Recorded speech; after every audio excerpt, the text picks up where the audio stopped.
witnessed both sides of a toxic relationship with an extremely unfaithful/abusive partner. I originally started writing this as response to a comment somebody made on Facebook regarding being cheated on. My comment eventually became too long to post, so after spending all the time that I did writing about this for the first time, I decided to find communities on Reddit where I could share this experience. Hopefully this is the right subreddit for this. So this happened a while ago to a guy I eventually became good friends with.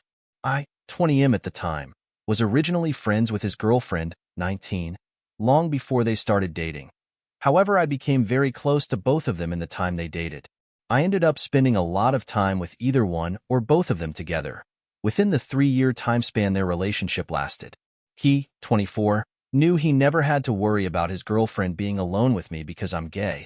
But because of this unique position I found myself in, where I eventually became equally close to both parties, I had the unique opportunity to witness both sides of the story when all the bullshit unraveled.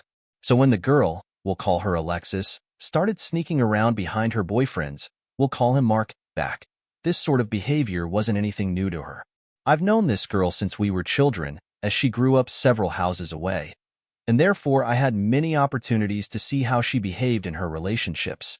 This long-established history, however, was also why I didn't involve myself when she began cheating.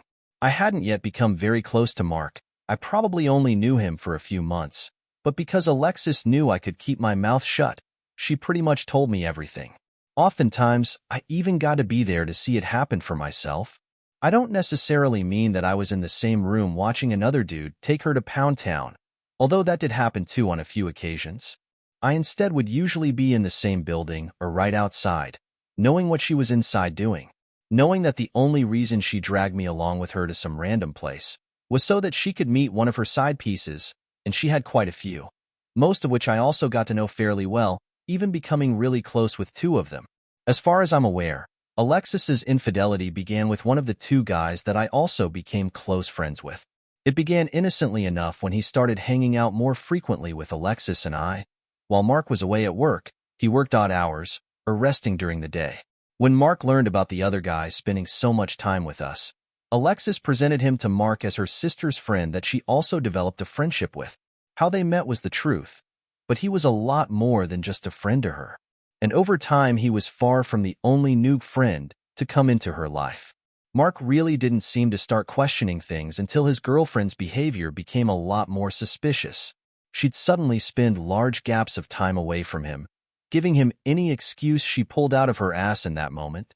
At times, she even had the audacity to tell him the most blatantly obvious lies I've ever heard. And for the longest time, I would repeatedly find myself baffled by Mark's refusal to take the bullshit she was selling him as anything other than the absolute truth. Her behavior did eventually create some tension between them, resulting in frequent fights, many of which I also was there to see. Some of these fights even became really intense at times. Mark, however, still wanted to make the relationship work with her, despite the growing severity of their conflicts. Even Alexis pulling a knife on him one evening while the 3 of us were socializing in his kitchen was not enough to convince him to leave. He later told me that that had not been the first time she attempted to stab him, so I guess he was pretty much used to it by that point. To make things worse, Alexis had a habit of accusing Mark of cheating on her, despite knowing/admitting to me that she was fully aware of how committed to her he actually was, and she accused him of cheating over the most meaningless things too. Mark so much as looking in another woman's direction for longer than she was okay with was reason enough for her to accuse him. She made him stop talking to any female friends he had before they met.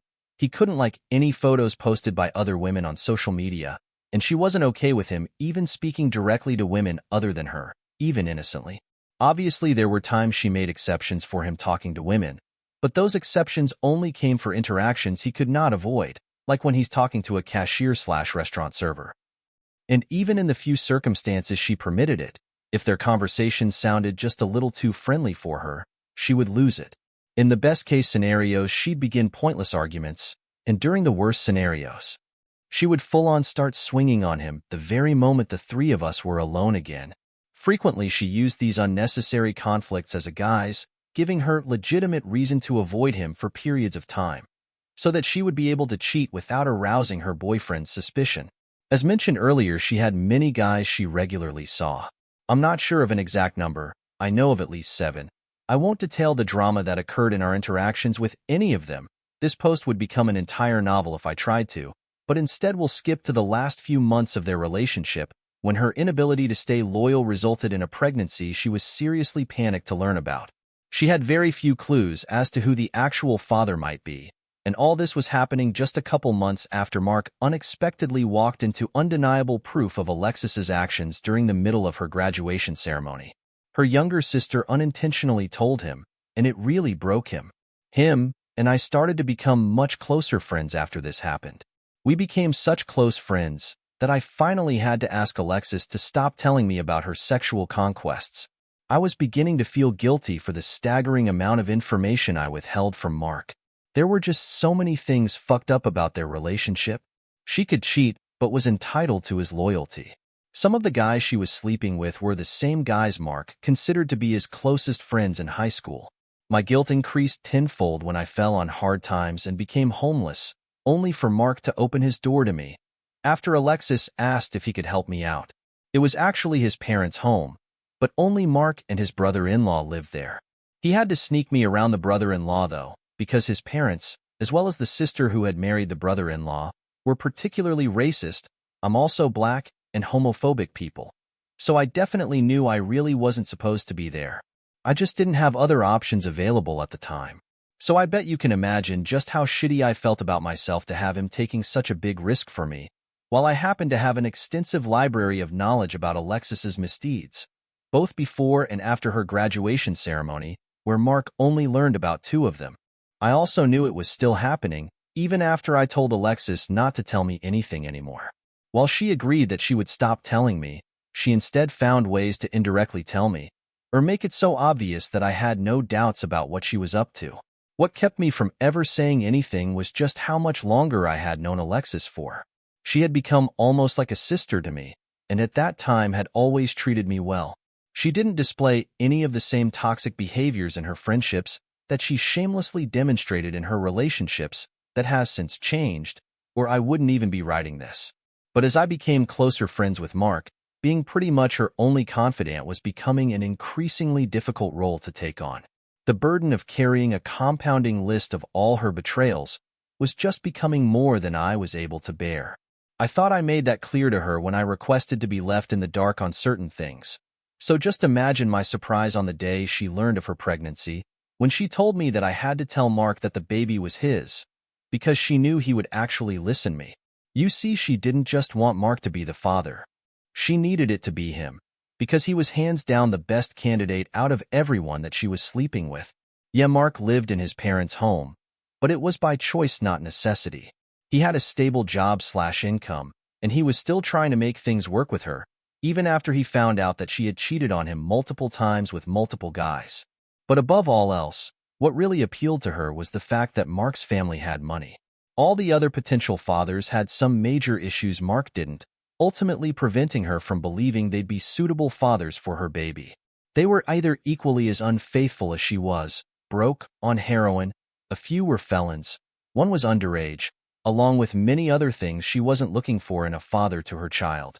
She really expected me to lie to his face about something that would have changed his entire life. I couldn't believe how far she was willing to take her deception, and her and I ended up getting into a heated argument. When I did finally talk to Mark, I didn't actually tell him anything I knew he didn't already know. I could have, but I was still very conflicted over the entire situation. What I did tell him was to only sign the birth certificate after they performed a DNA test, advice he seemed unsure of at the time, but later became very grateful to have taken, as the baby really wasn't his. Big surprise, lol. Their relationship eventually ended. Mark moved states, and him and I fell out of contact for several years. I've talked to him since. This all occurred about 10 years ago, and he seems like he's doing a lot better. He repeatedly has thanked me for the solid advice I gave him that evening, because I guess his ex came really close to actually manipulating him into signing 18 years of his life away. Honestly felt I at least owed him that, since he helped me in my time of need, and because I knew the ugly truth about his ex the entire time. He was always aware of the fact that I probably knew far more than I was letting on, But he also understood the uncomfortable position I was in back then, and fortunately never held it against me after everything came out.